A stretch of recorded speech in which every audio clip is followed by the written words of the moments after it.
So we are searching for something.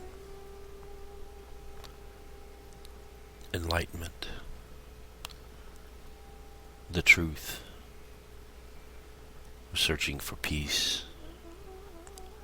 We're searching for the end of suffering.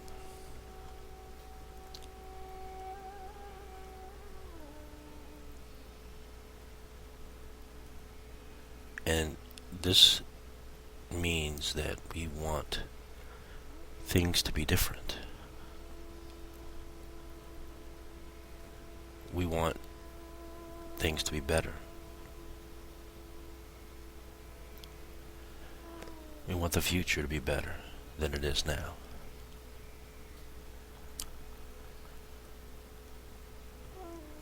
So we set off on this path and we hear of enlightenment or liberation, awakening to a spiritual experience of some kind.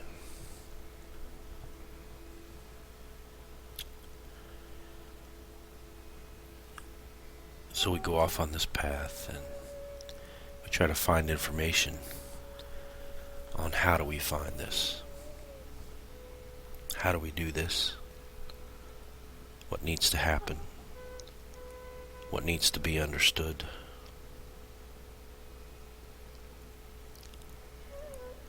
And we read the scriptures and pointers. We read these riddles and Zen puzzles.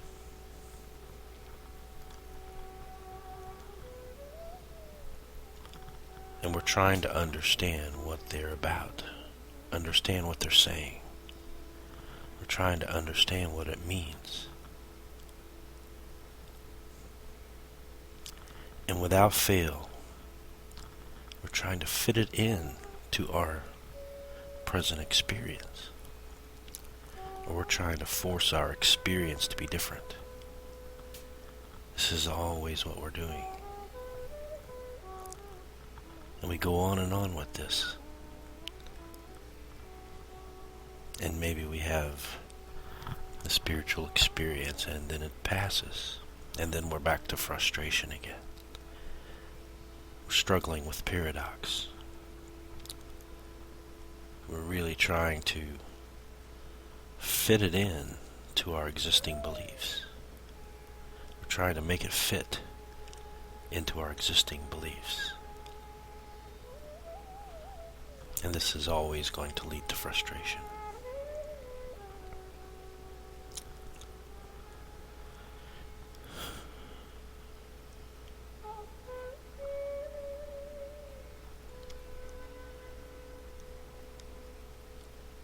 What we hear is, you are already that. That there is no spiritual state to be reached. There is no special awakening experience. What you are is this moment, this very moment. In this moment, the truth is to be found. But we don't want to hear that. We don't want to hear the truth is this moment, because this moment is not good enough, we think. We don't want to know what our true nature is, because we think our true nature is not good enough. It needs to be different. It needs to be better. We don't want to know our true nature. We want our true nature to be different than it is, because we think we know our true nature. What we've taken ourselves to be, or what we've mixed up in identification, that's suffering. That's not what we want. So when we hear you are already that, we reject it immediately. And we go back to trying to mold experience into some sort of an enlightened experience.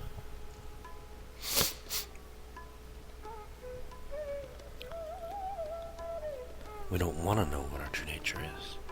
We don't want this to be it. We don't want this moment to be it. Because this moment to us is boredom. It's insufficient. It's not good enough. It needs to fit in with what the experiences, the accounts that we've read have been. We want that.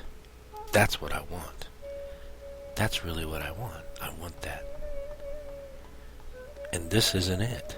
This isn't it. Right now isn't it. This suffering isn't it. This boredom isn't it.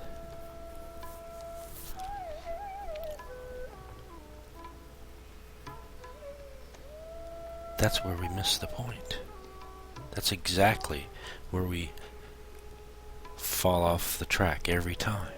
Every single time. We discard it immediately. We discard the pointer immediately because we don't want that. That's not what we want. So what we want is different than what the truth is that's being pointed out. So we're still replacing the truth with our fantasies of the truth, with our belief of what the truth should be.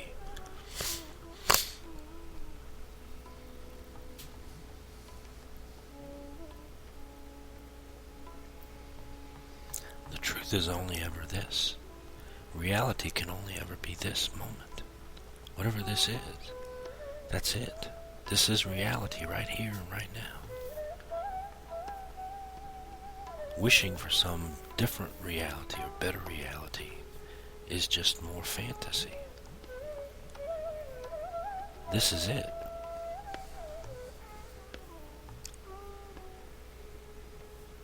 Just this. But what this is not what it appears to be. That's the point. That's what's being pointed to. What is already here, that which we overlook and resist and push away and look to the future for a better moment. What's appearing is not what reality is. The way we see creates an illusion.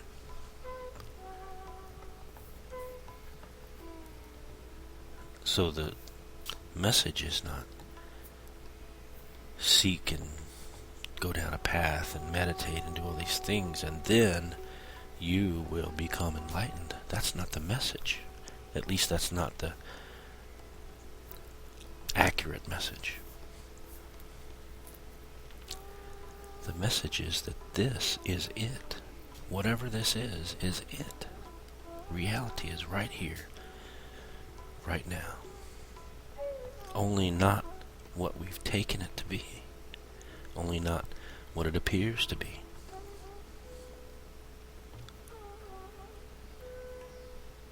So what is appearing? What is it? What do we believe is appearing? There's a world out there. It's an outside world. And there's a me in here. In this body.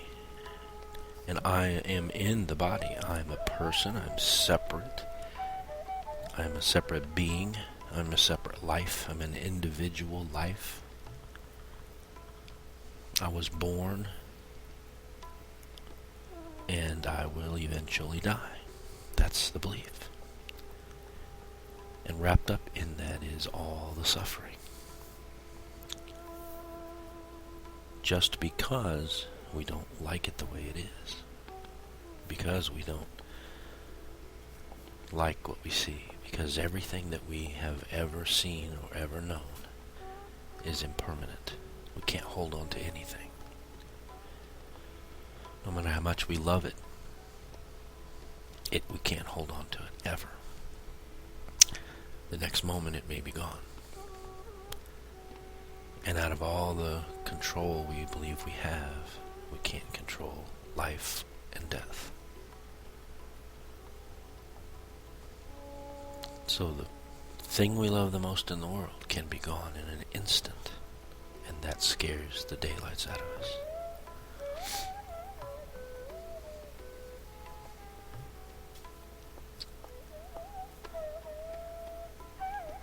But what we've taken to be real is not the real. What we've taken to be a world, a body, a me, is not real. That's not reality.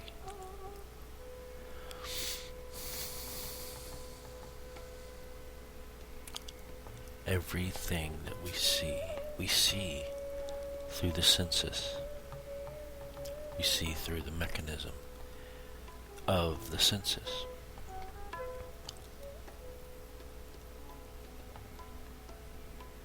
The world itself appears in combination through the five senses. And the brain translates what's given to it from the senses, and it creates a picture of this world. It creates a picture of the world. We're not seeing the world directly. We're not seeing it directly. The senses are not open holes, little portals through which we're seeing the world.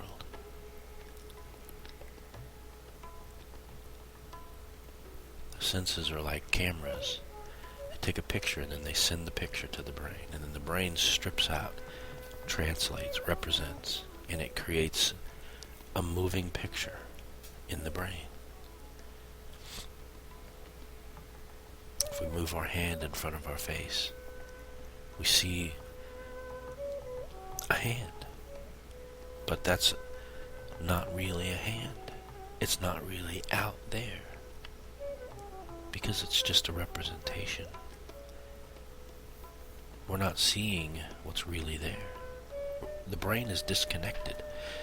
Speaking conceptually, the brain is disconnected from the outside world. The brain has an intermediary between the brain and the world, and that's the senses.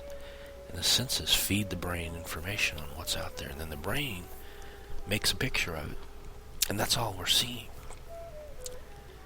The brain doesn't project that image back out through the senses to be viewed for the second time. The brain is creating that picture. We're seeing a picture, a moving picture of the world, as the brain perceives it through the senses, not directly. And then the mind also has its part in this. The mind puts its color on it. The mind puts its preferences on it. We see how the mind skews it. So this mechanism of mind and senses gives us a picture of the world, but that's not really what the world is. That's not really what reality is. That's not really what this moment is. That's just a represented picture of the world. We're not really seeing reality. We look down and we see this body, which is apparently the boundary between the inside world and the outside world. We see that boundary through the senses. We see the very thing that we take to be so real. We see it through this mechanism, this filter. And this body is nothing but a bundle of sensations. We have a sensation of a foot, a sensation of a hand, a sensation of a back. We have a sensation of thoughts. And these are all coming, and they're all bundled up and labeled body.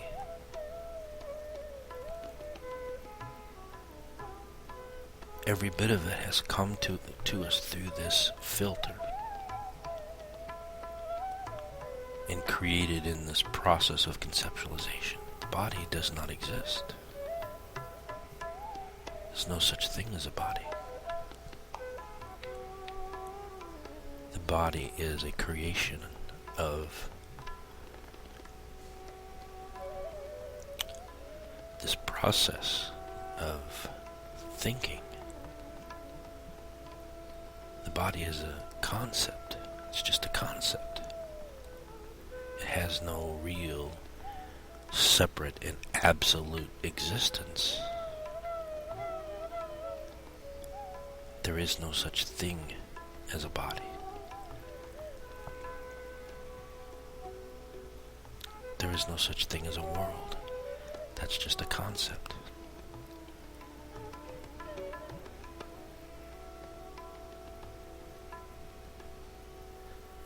So we're seeing everything through a filter.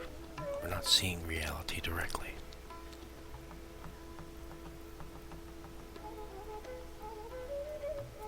And then the sense of me comes. And that has to come in thought. Look and see, that has to come in thought. How else would you know it? How else would you know anything about a me unless it comes up in thoughts? Unless it comes up in ideas and beliefs? Where does that feeling of me come? Just look at that for one moment. How do you know me? How do you know of it? It has to come up in thoughts.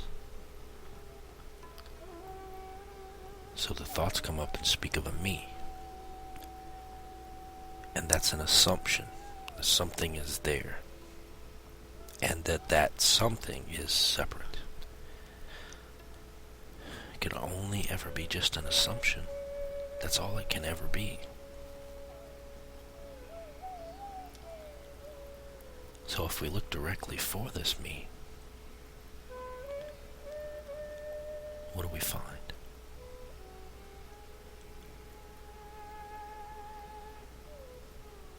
The only thing we can ever find is sensations.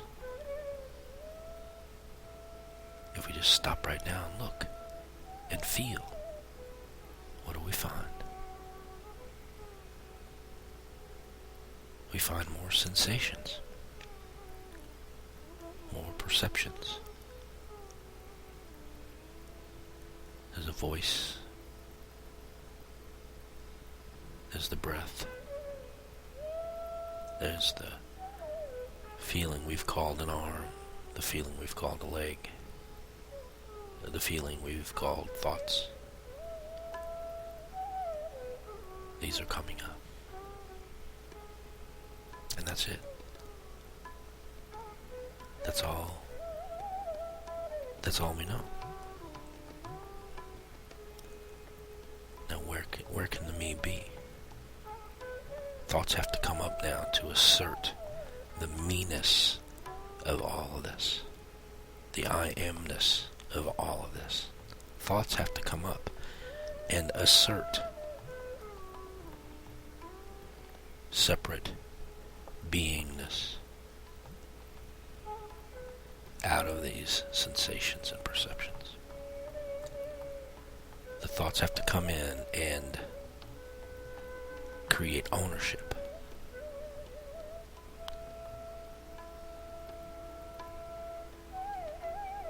It's really that simple. There are perceptions, and then the thoughts coming and say, that's me.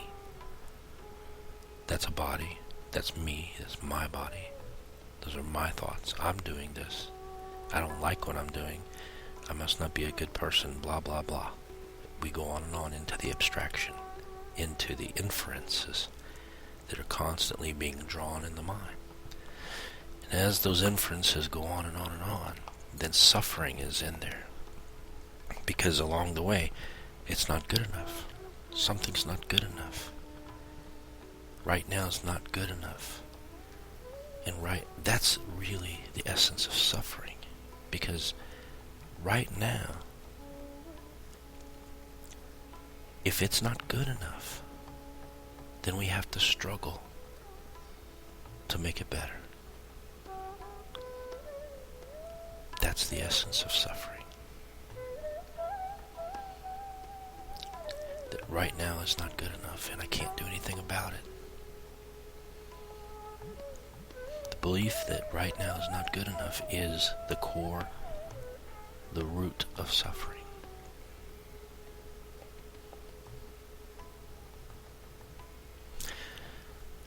But if we go back and look right now, what do we know? What do we absolutely know? We know those sensations, those experiences, and those experiences get bundled together and conceptualized into a body, into a mind, into a me, into a world that's outside.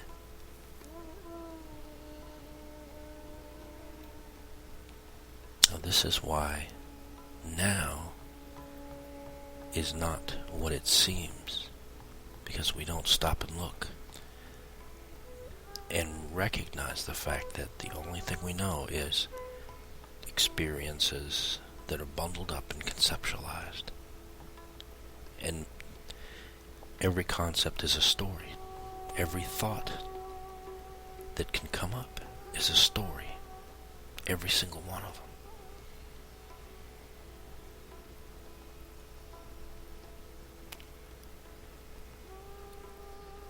So let's just look directly at what's going on.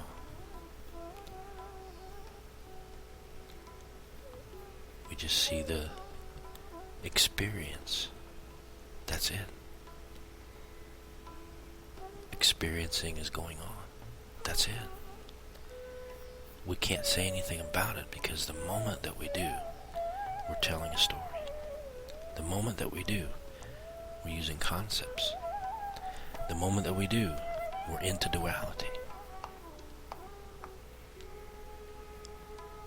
The instant that a thought comes up, we're into duality.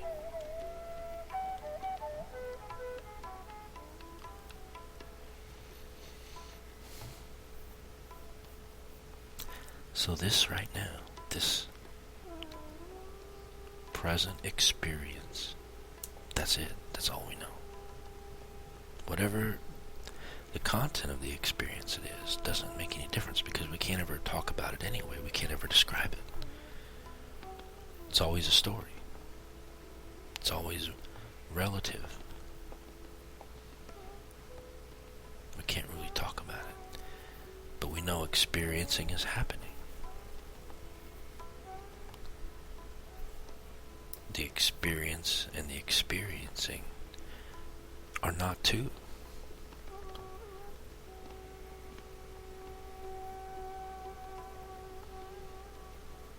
They come together like two sides of a coin.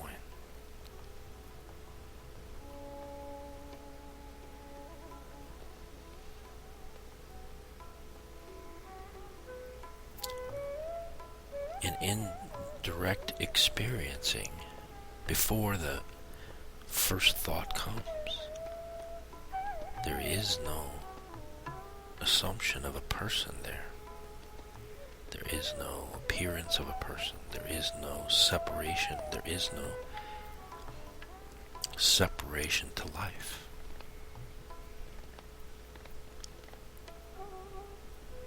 There is only this present experiencing.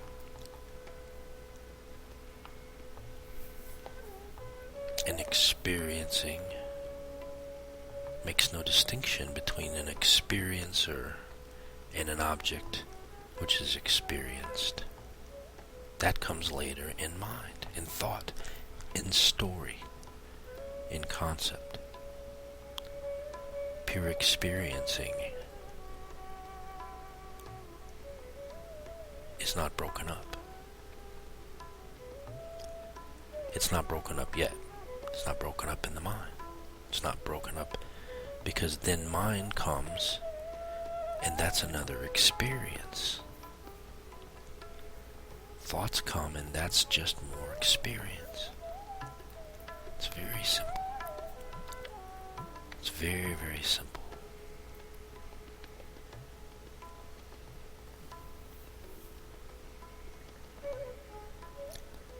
This present experiencing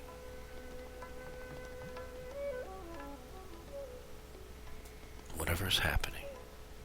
There's no suffering in it. There's no problem in it. Because that comes later in mind, in thought. That's a story that's added on top. That's always a story that's added on top of this pure experiencing, this non-conceptual awareness or consciousness.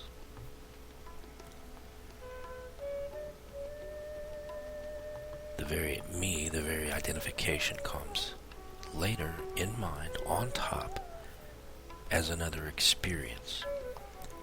And we even make a story out of the story. So a thought comes up, and then we say it's a thought, and we say it's a thought about me. We're telling stories about stories. But that's okay, because that's all happening as another experience, just like the foot's moving or the hand's moving. It's just a part of experience. It's a part of appearance. Can't really call it a foot anyway. We can't really call it a hand. We can't really call it a thought. We don't know what it is. We really don't know what it is, do we?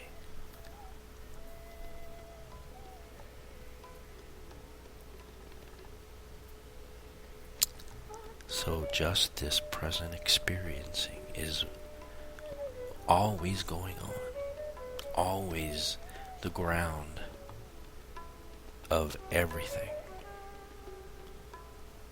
And then on top of that, the mind comes in and it tells its stories, and those are all perfectly fine, but they're all duality. They're always a story. They're always false. They're always relative. They're always more experience.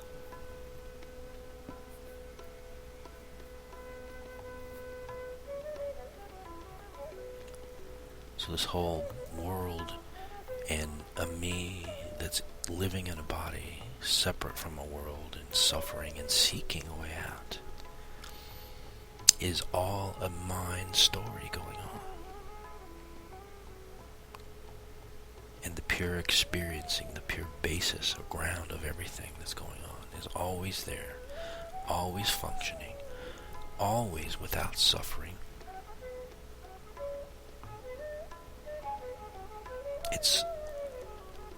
It's a pure knowingness.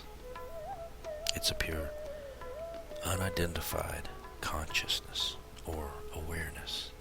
And it's always there. Prior to the mind. It's always there. Mind appears in it or on it. And this pure experiencing, this pure consciousness is not affected by the thought, by the experience, by any experience. Thought comes up if you move the hand around. This pure consciousness is never touched by that. It's never affected. It's not like the surface of the water that you drop a rock in and then the waves go. It's not ever touched by it.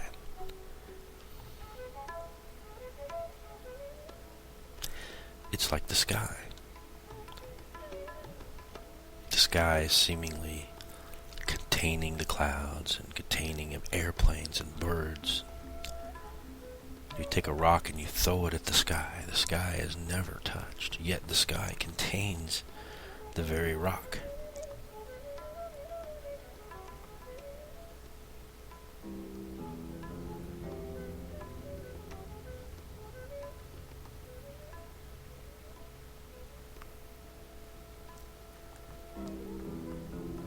So this pure experiencing, this pure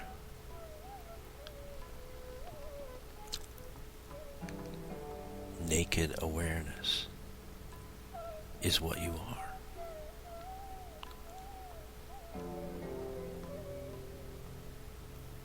So if we go back to the beginning, we're a person and we're seeking a way out.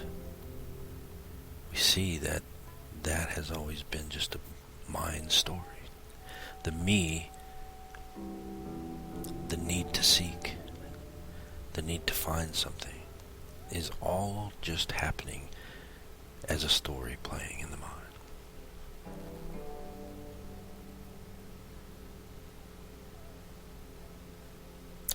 And what we really are, the very basis for any of that to happen, what we really are never suffers. What we really are is not the thinker, not the doer, not the person moving around in the world. What we really are is not involved in any way in any of the relative activities. Right now, this voice is coming out. What I am is not speaking. What I am is pure experiencing in which the speaking is happening. Because the speaking is just a concept, it's just a story, it's just an appearance. It's just appearing through the filter of the senses and the mind. There's no one speaking. There's no speech, there's no words, there's no ears to hear. Because those are always just stories. We've conceptualized the world. We've created a world out of concepts. And we've created a me, living in that world, suffering and seeking a way out.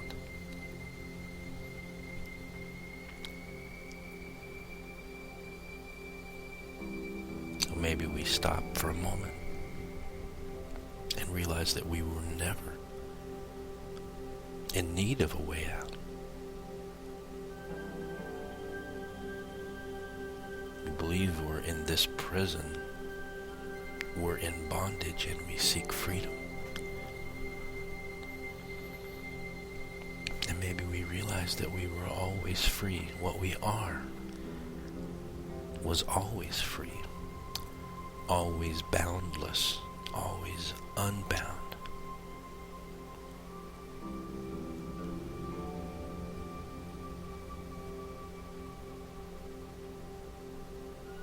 And we were that already. Before the first book was read, before the first meditation. We knew this as a child. Before we learned to conceptualize, before we learned to tell stories, or maybe better, before we learn to believe the stories.